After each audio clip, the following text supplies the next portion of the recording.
Hi, my name is Narcisa Pricope, and I'm a professor in the Department of Geosciences and Associate Vice President for Research in Mississippi State's Office of Research and Economic Development. I'm taking care of what matters here at MSU and across the globe. I served as a Fulbright Senior Specialist in Peru, Universidad Agraria La Molina in Lima, Peru. And that's Peru's flagship agrarian research university. I did that stint, 1 month specialist appointment back in 2018. And I went there in order to bring drone technology to the teaching and research efforts of Peru's agrarian university and look at rangeland degradation issues, as well as how we can use UAS and drone technology to enhance food security for Andean rangelands. That was a month. I spent a month. I brought my family. The Fulbright paid for my stipend for my travel there, and the host institution, the agrarian university, actually supported our living as well as food and any transportation in the country for the duration of my stay there. But what was amazing about that 1 month, not only was it transformational for me and my family, but it's continued to bring collaborations with those institutions that I worked with, including the University of Cusco, ever since. So 8 years later, I am still collaborating with those partners. And since my time there, the host institutions where I worked were able to secure several World Bank funding awards to continue their research and their work. So it was truly an amazing experience for both myself and my host institution and my collaborators at my host institution, not to mention all the students that were taught and touched through this effort at my host institution. I co-taught a class for the period of time that I was there. We took about over 20 students on a field experience, and we collected data and we published several papers.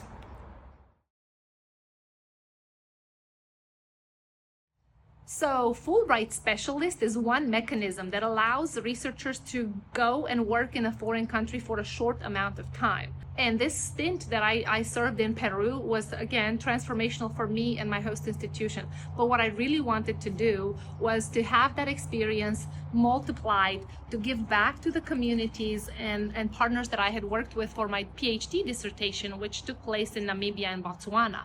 So after coming back from my Fulbright Specialist time in Peru, I applied for a Fulbright Scholar Award to the University of Namibia, and which was really driven by my desire, like I said, to go back and work with the communities that I had conducted my PhD research in, that I wanted to really have time to spend giving back. I wanted to be able to teach at the University of Namibia, to work with my collaborators, to train students, and to be able to bring some of these methods for land degradation monitoring back to the country where I had actually conducted most of my PhD research.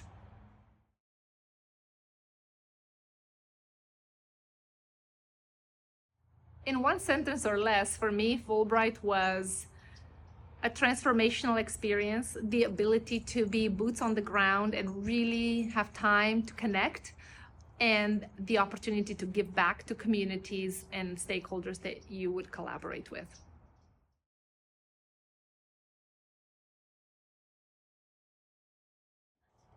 What advice I would have for a new faculty member looking to apply for Fulbright? I would say that it begins with you, but it's bigger than you. And what I mean by that is Fulbright, especially a Scholar Award, will give you the ability to truly co-create a project, to co-design a project. If you're going for research purposes and research and teaching, you're co-creating both the teaching as well as the research that is context specific and country contextualized.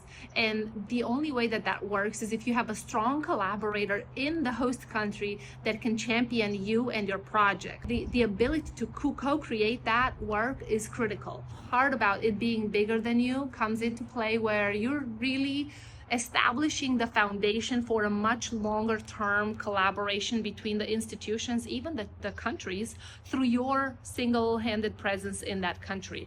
So it could lead to the signing of an MOU between the institutions, the exchange of students both ways, the ability to create study abroad programs, and many other things down the line. So it really does. My advice is, if you would like to contribute to something that's bigger than you and your research portfolio at the moment, but that greatly enhances your research portfolio, a Fulbright Scholar application is for you.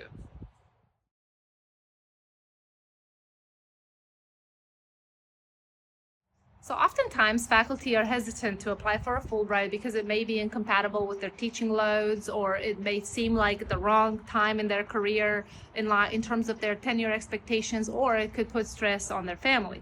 However, as administrators and department heads, I think we can do three really important things. Number one is to offer clear guidance on the process, to work through workload expectations and the ability to shift that, to have flexibility with workload, and really signaling and valuing the Fulbright experience for what it's worth, especially in tenure and promotion and annual review packets.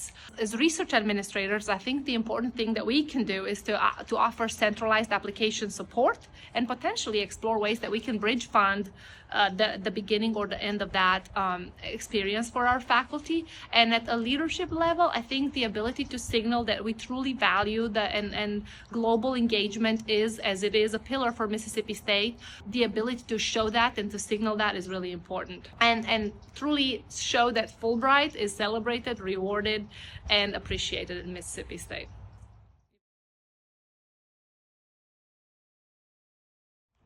Fulbright truly is an undervalued mechanism to expand our global footprint. Not only do we have the ability to, as faculty members, go and deepen our relationships and our research and teaching collaborations, learn from our peers, learn from host institutions in countries where we might be conducting research or where our graduate students might be coming from, but it really opens doors for collaboration that may not be available to us otherwise. We can exchange data, we exchange ideas, we exchange approaches, and we make community engaged research happen truly on the ground. And the world is a global connected society, so the ability to work in our backyard and invite our host institutions in our backyard, and our ability to travel and work in their backyards, goes a long way to strengthen not only bilateral relations between countries, but also broaden our understanding of human environment and relationships in general. So I think it's an important